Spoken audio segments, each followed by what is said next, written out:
신앙 고백 우리 하겠습니다. 나는 전능하신 아버지 하나님 천지의 창조주를 믿습니다. 나는 그의 유일하신 아들 우리 주 예수 그리스도를 믿습니다.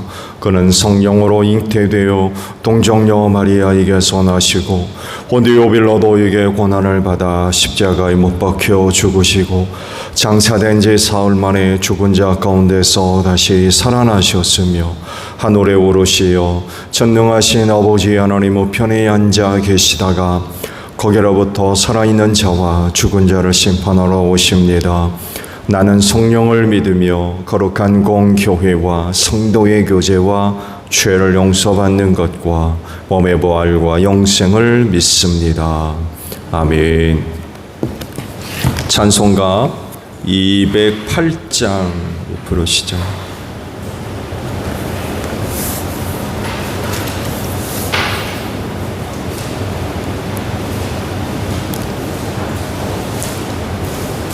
찬송가 208장 우리 부르시고 말씀을 봅니다.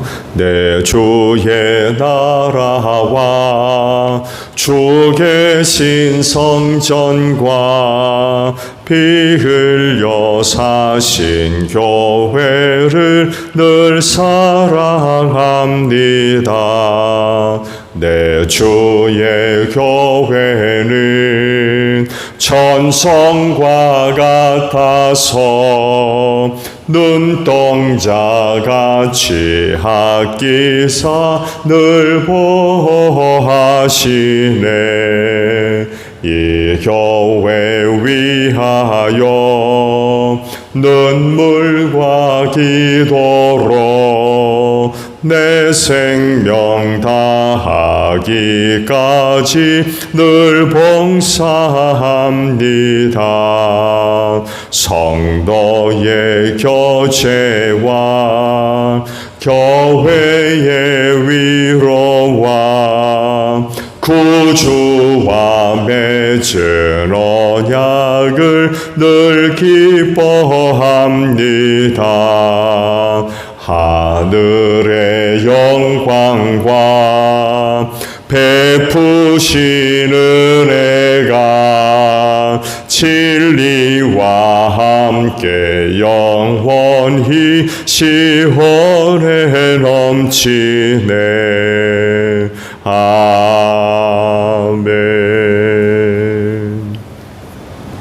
말씀을 봅니다.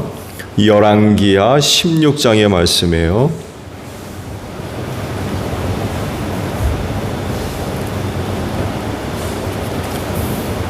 열왕기하 16장 10절에서 마지막 20절까지 있는 말씀을 봅니다. 아하스 왕은 아시리아의 디글랏벨레셀 왕을 만나려고 다마스쿠스로 갔다. 그는 그곳 다마스쿠스에 있는 제단을 보고 그 제단의 모형과 도본을 세밀하게 그려서 우리야 제사장에게 보냈다. 그래서 우리야 제사장은 아하스 왕이 다마스쿠스로부터 보내온 것을 따라서 제단을 만들었다. 우리야 제사장은 아하스 왕이 다마스쿠스로부터 돌아오기 전에 제단 건축을 모두 완성하였다. 왕은 다마스쿠스로부터 돌아와서 그 제단을 보고 제단으로 나아가 그 위로 올라갔다. 그리고 거기에서 그가 직접 번제물과 곡식제물을 드렸고 부어드리는 제물을 따르기도 하였다. 그 제단 위에 화목제물의 피도 뿌렸다. 그리고 그는 주님 앞에 놓여있는 놋제단을 성전 앞에서 옮겼는데 새 제단과 주님의 성전 사이에 있는 놋제단을 새 제단 북쪽에 갖다 놓았다. 아하스 왕은 우리야 제사장에게 명령하였다. 아침 번제물과 저녁 곡식예물, 왕의 번제물과 곡식예물, 또 이 땅의 모든 백성의 번제물과 곡식예물과 부어드리는 예물을 모두 이 큰 제단 위에서 드리도록 하고 번제물과 희생제물의 모든 피를 그 위에 뿌리시오. 그러나 그 놋제단은 내가 주님께 여쭈어 볼 때만 쓰겠소. 우리야 제사장은 아하스 왕이 명령한 대로 이행하였다. 아하스 왕은 대야의 놋새 테두리를 떼어버리고 놋대야를 그 자리에서 옮기고 또 놋새 소가 받치고 있는 놋새 바다를 뜯어내어 돌받침 위에 놓았다. 또 그는 아시리아 왕에게 경의를 표하려고 주님의 성전 안에 만들어둔 왕의 안식일 전용 통로와 주님의 성전 바깥에 만든 전용 출입구를 모두 없애버렸다. 아하스가 행한 나머지 모든 일은 유다왕 역대 지략에 기록되어 있다. 아하스가 죽어 잠드니 그를 그의 조상과 함께 다윗성에 장사하였고 그의 아들 히스기야가 그의 뒤를 이어 왕이 되었다. 아멘.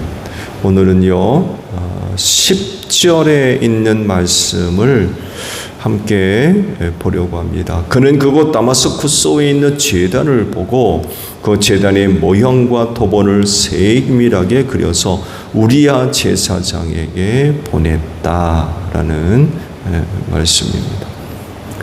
어제도 말씀을 우리야 아하스 왕에 관해서 말씀을 잠깐 봤습니다만 해도 그는 우상 숭배자였습니다. 그것도 아주 골수분자에 가까운 그런 그 철저한 우상 숭배자였습니다. 단적인 예가 아들을 불살라 바치는 이런 짓을 하거든요. 사실 이게 아무나 할 수 있는 그런 일이 아니잖아요.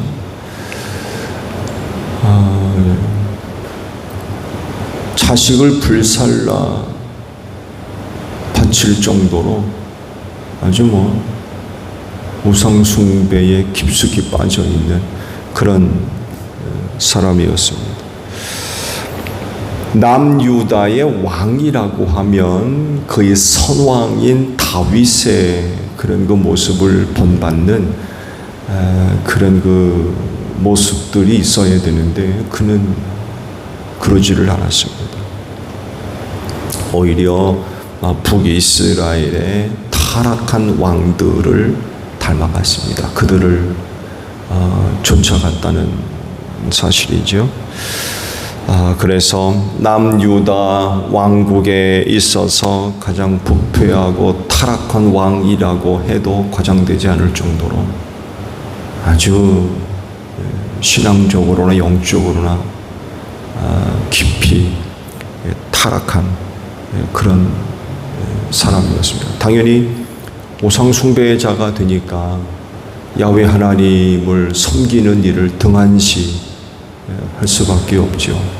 하나님을 두려워하거나 경외하는 이런 모습을 기대하는 건 이건 무리죠. 근데요, 남유다의 말기에 나타나는 또 하나의 현상은요, 종교적인 타락입니다. 오늘도 제사장 우리야가 등장하죠. 그가 지금 벌이고 있는 그런 그 모습들을 보게 되면 제사장이라고 할 수 없을 정도로 그도 역시 타락한 제사장인 것을 우리가 알 수 있습니다. 정치적으로 왕인 아하스가 타락하고 부패할 뿐만 아니라 하나님을 섬기는 제사장도 역시 마찬가지로 타락하고 부패한 그런 그 모습들을 보여주고 있습니다.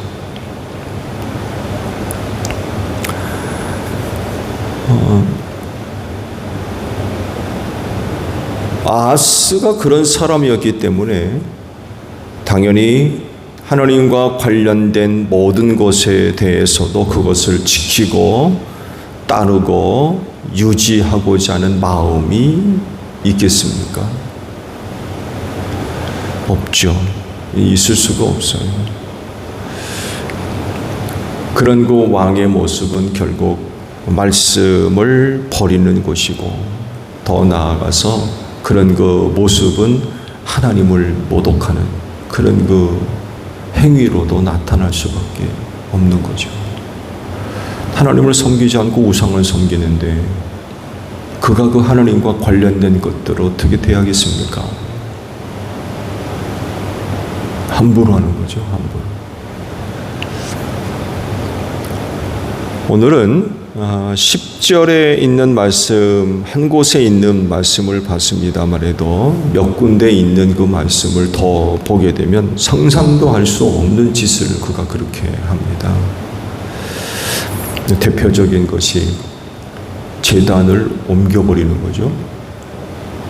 또 제단을 옮겨버리고 다른 곳으로 바꿉니다.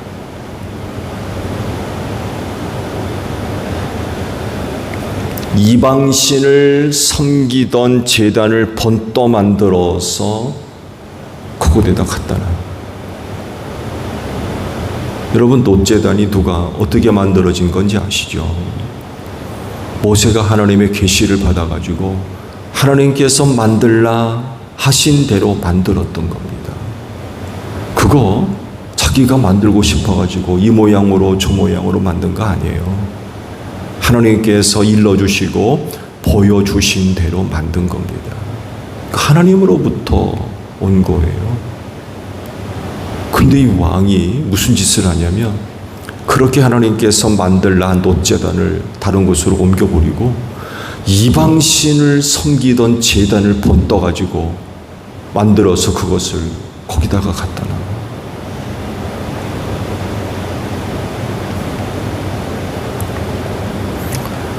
그 일에 또 누가 앞장서서 합니까? 제사장이 또 그 일을 앞당겨서. 왕이 그런 그 명령을 내려가지고 그런 제단을 만들어 갖다 놔라 하면은 안 됩니다. 이건 모세 시대 때부터 하나님께서 만들라 하신 크기이고 모양인데, 아니 어떻게 이방신을 섬기는 제단이 멋있다고 그래가지고 그거를 번떠 만든 것을 거기다 갖다 놓습니까?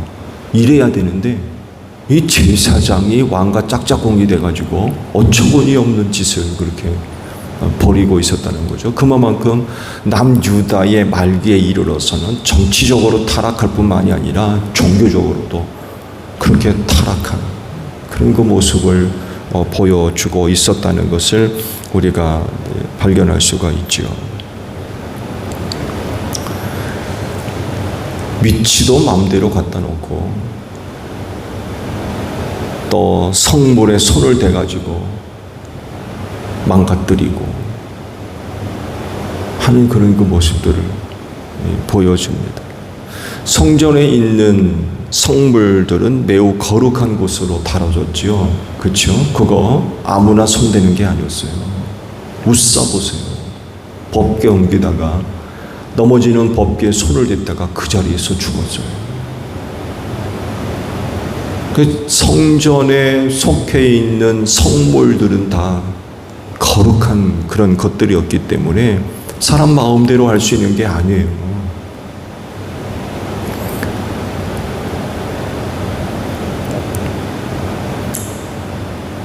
정말 조상적부터 오랜 동안 조상적부터 잘 보존돼 왔고 또 지켜왔던 정말 거룩한 성물들이거든요.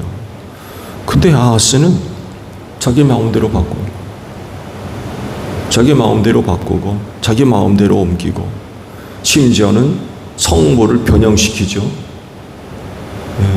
놋대야를 바치던 놋쇠소를 다 깨부셔버리고 돌받침 위에다가 또 어처구니 없는 그런 그 짓을 벌이는 그런 사람이었어요.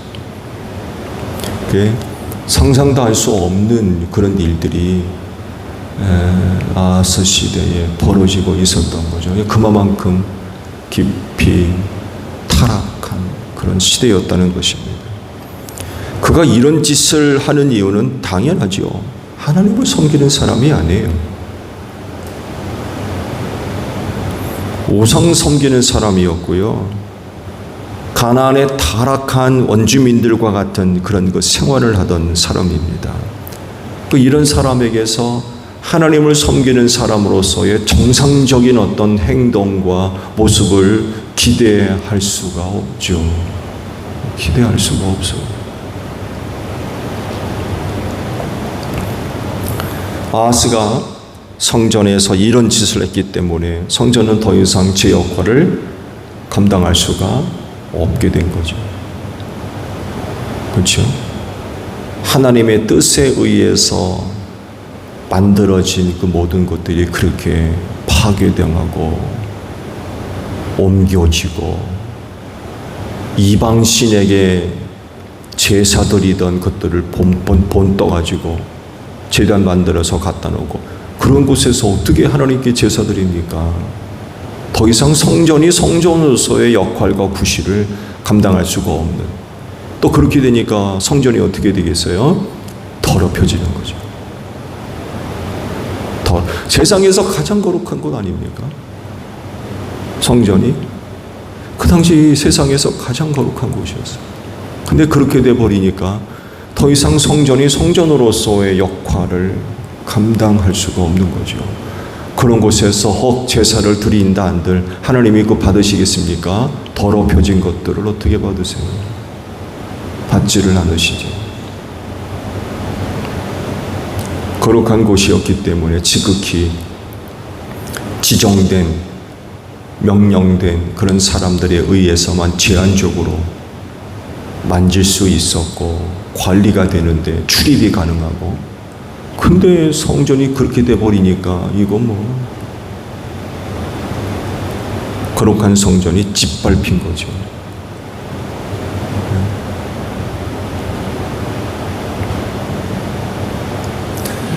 아시듯이 성전에는 하나님의 임재가 일어나는 그런 그 거룩한 곳입니다. 그렇기 때문에 다른 곳과는 달리 거룩하게 관리돼야 되죠. 하나님이 거룩한 분이기 때문에 그 거룩한 하나님이 임재하시는 곳으로서 거룩하게 잘 구별되어져야 됩니다. 결코 세속적인 것들이 들어와서는 안 되는 그런 곳이라는 거예요. 그래서 허락된 사람들 이외에는 만지지를 못했고요. 출입도 제한됐죠. 특히 지성소 같은 거 보세요. 대제사장의 속죄일 1년에 한 번 딱 들어갔습니다. 그럴 정도로 거룩한 곳이었어요. 근데 그런 성전이 그렇게 돼버리니 그 성전이 어떻게 되겠습니까? 여러분, 교회는 어떻습니까? 교회는 분명 성전과 달라요. 예, 교회는 교회이지 교회가 성전일 수는 없습니다. 예, 분명히 구약시대의 성전과 교회는 달라요. 분명히 다릅니다. 그 대표적인 것 중에 하나가 몸이라는 거죠. 주님의 몸.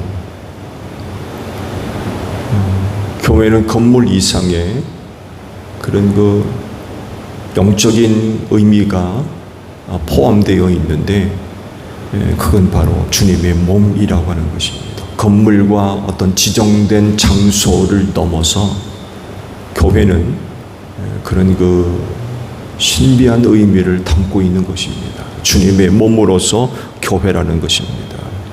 그래서 그리스도인은 그 교회를 통해서 주님과 한 몸 되는 곳입니다.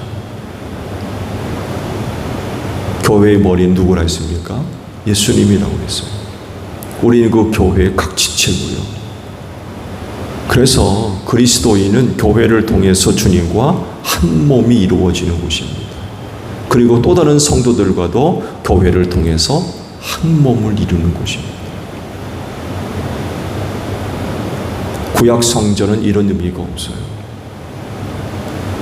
교회 시대에 와서 교회에 대한 신비한 의미들을 사도 바울을 통해서 우리에게 말씀이 되어졌죠. 이뿐만이 아니라 예수를 믿는 사람들은요, 그 예수님을 힘입어서 하나님께로 나아가는 길이 활짝 열려 있는 곳이 바로 교회이기도 합니다. 예수를 믿는 사람이라고 하면 그분을 믿는 믿음을 의지해서 누구를 막론하고 하나님께로 나아가는 길이 활짝 열려 있어요. 구약 시대에는 불가능했죠. 제사장들 이외에는 그 안에 못 들어갔어요. 근데 교회는 안 그래요. 예수를 믿는 믿음을 통해서 누구나가 다 하나님께로 나아가는 길이 허락됐어요. 활짝 열려 있는 곳이 바로 교회라는 거죠. 이런 사실이 상징적인 사건을 통해서 확인이 되죠. 예수께서 십자가에 달려 별세하셨을 때 당시 예루살렘 성전 안에 무슨 일이 벌어집니까? 성소와 지성소를 가로지르는 휘장이 위에서 아래로 찢어졌다고 그러거든요. 여러분, 이 휘장은요 열리지 않습니다. 항상 쳐져 있어요. 적어도 두께가 5cm 이상이 된다고 그러죠. 사람의 힘으로 찢을 수 있는 것이 아닙니다. 카펫, 두꺼운 카펫이라고 생각하시면 돼요. 그게 항상 성소와 지성소를 구분을 했습니다. 그래서 지성소를 볼 수가 없었어요. 막혀 있어서. 보지도 못합니까? 들어가지도 못했어요. 1년에 한 번 대제사장이 속죄일에 들어가는 것 이외에 거긴 누구나가 다 들어갈 수 있는 곳이. 근데 이게 찢어진 거예요. 지성소로 들어갈 수 있는 그 문이 활짝 열려진 상징적인 그런 그 사건이 되었다는 그런 그 사실입니다.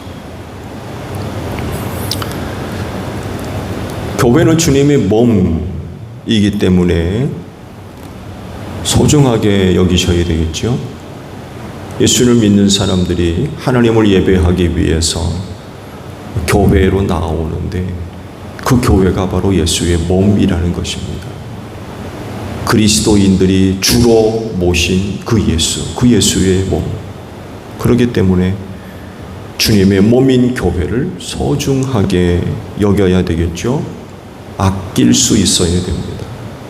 소중하게 여기고 아끼고 보호하며 사랑하는 이런 그 모습들이 있어야 돼요. 물론 섬기는 일은 안 되지요. 여러분, 교회를 섬길 수는 없습니다. 교회는 수단입니다. 하나님을 섬기는 수단이지 섬김의 대상이 될 수는 없어요. 나중에 야훼 신앙의 타락한 것 중에 하나가 성전 숭배 사상이 있죠. 하나님을 섬겨야 되는데 성전을 숭배해요. 그 야훼 신앙이 변질되고 타락한 그런 모습인데, 여러분, 우리 교회는 섬김의 대상이 아닙니다. 교회는 하나님을 섬기기 위한 수단이지 목표가 될 수가 없어요.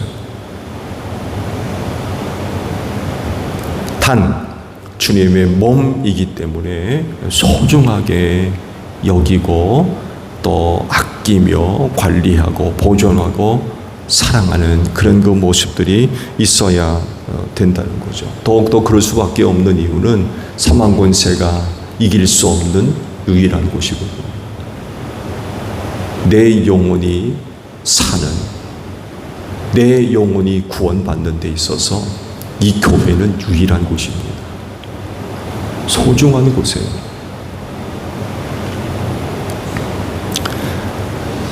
그렇기 때문에 그런 그 마음의 자세들을 가지고 몸된 교회로 나와야 되겠죠. 그렇기 때문에 또한 깨끗하게 잘 관리되어지고 또 교회 안에 있는 것들이 정리정돈이 잘 되어져서 관리가 되어지는 그런 그 모습들이 필요합니다. 그래서 그 교회에 드나드는 모든 그리스도인들은요, 교회가 주님의 몸이라고 하는 믿음을 가지고 그 교회를 대하는 이런 그 모습들이 있어야 되겠죠. 교회를 출입하면서 여러분의 눈에 보이는 그 어떤 부분들이 있다고 한다면 나 몰라라 할 것이 아닙니다. 뭐 휴지가 떨어졌든지 물건들이 제 위에 있지 않든지 이런 것들이 보이게 되면 그 방치하면 안 되겠죠.